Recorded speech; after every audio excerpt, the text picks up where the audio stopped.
ನಮಸ್ಕಾರ ಗೆಳೆಯರೆ, ತಮ್ಗೆಲ್ರಿಗೂ ಪ್ರಚಾ ಇನ್ಫೋ ಚಾನೆಲ್ಗೆ ಸ್ವಾಗತ.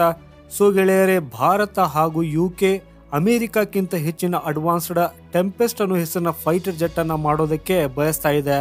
ಇದು ಎಷ್ಟೊಂದು ಮಾರಕ ಫೈಟರ್ ಜೆಟ್ ಆಗಿರ್ಲಿದೆ ಅಂದ್ರೆ ಇದರಲ್ಲಿ ಮಿಸೈಲ್ಗಳಲ್ಲ, ಲೇಸರ್ ವೆಪನ್ಗಳು ಇರಲಿವೆ. ಕೇವಲ ಈ ಲೇಸರ್ ವೆಪನ್ಗಳು ಎಲ್ಲ ಎನಿಮಿಗಳನ್ನ ಡಿಸ್ಟ್ರಾಯ್ ಮಾಡಲಿದೆ. ಆದರೆ ಅನ್ಫಾರ್ಚುನೇಟ್ಲಿ ಭಾರತವು ಬಹಳಷ್ಟು ಕಾರಣದಿಂದಾಗಿ ಈ ಪ್ರೋಗ್ರಾಮ್ ಇಂದ ಹಿಂದೆ ಸರಿಯುತ್ತದೆ. ಅಂದ್ರೆ ಕಾಸ್ಟ್ ಟೆಕ್ನಾಲಜಿ, ಇಂಟೆಲೆಕ್ಚುವಲ್ ಪ್ರಾಪರ್ಟೀಸ್ ಇಂದಾಗಿ ಈ ಪ್ರೋಗ್ರಾಮ್ ಇಂದ ಹೊರಗೆ ಬಂದ್ಬಿಡ್ತದೆ. ಹಾಗೂ ಈಗ ಯುಕೆ ಎಷ್ಟು ಹತಾಶವಾಗಿದೆ ಅಂದ್ರೆ ಭಾರತವನ್ನದು ಹೇಗಾದ್ರೂ ಮಾಡಿ ಮತ್ತೆ ಈ ಪ್ರೋಗ್ರಾಮ್ ಅಲ್ಲಿ ತರೋದಕ್ಕೆ ಬಯಸ್ತಾ ಇದೆ.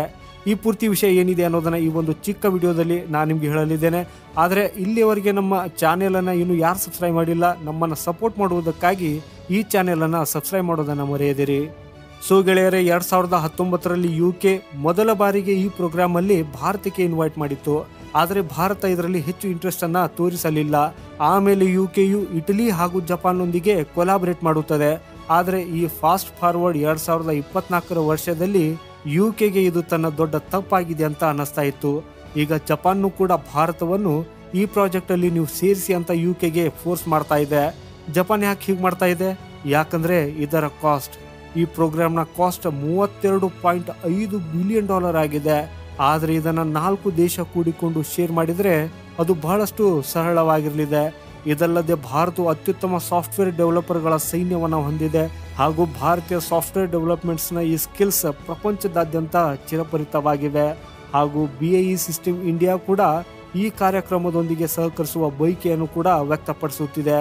ಇಟಲಿ ಕೂಡ ಜಪಾನ್ನ ಈ ಎಲ್ಲಾ ವಿಷಯಗಳನ್ನ ಸಂಪೂರ್ಣವಾಗಿ ಒಪ್ಪುತ್ತಿದ್ದು, ಈ ಎರಡು ದೇಶಗಳು ಭಾರತವನ್ನು 4ನೇ ಪಾಲುದಾರರನ್ನಾಗಿ ತರಲು ಯುಕೆಗೆ ಹೇಳುತ್ತಿವೆ. ಆದರೆ ಈಗ ಆಶ್ಚರ್ಯಕರ ಸಂಗತಿ ಅಂದ್ರೆ ಭಾರತವು ಆಕ್ಟಿವ್ಲಿ ತನ್ನ 5th ಜನರೇಷನ್ ಎಂಕಾ ಅನ್ನೋ ಹೆಸರಿನ ಫೈಟರ್ ಜೆಟ್ ಪ್ರೋಗ್ರಾಮ್ ಅನ್ನ ಅಭಿವೃದ್ಧಿಪಡಿಸುತ್ತಿರುವುದು. ಆಲ್ರೆಡಿ ನಾವು ಎಂಜಿನ್ ಅಭಿವೃದ್ಧಿಗಾಗಿ ರೋಲ್ಸ್ ರಾಯ್ಸ್ ನೊಂದಿಗೆ ಪಾರ್ಟ್ನರ್ಶಿಪ್ ಅನ್ನ ಮಾಡಿದ್ದೇವೆ.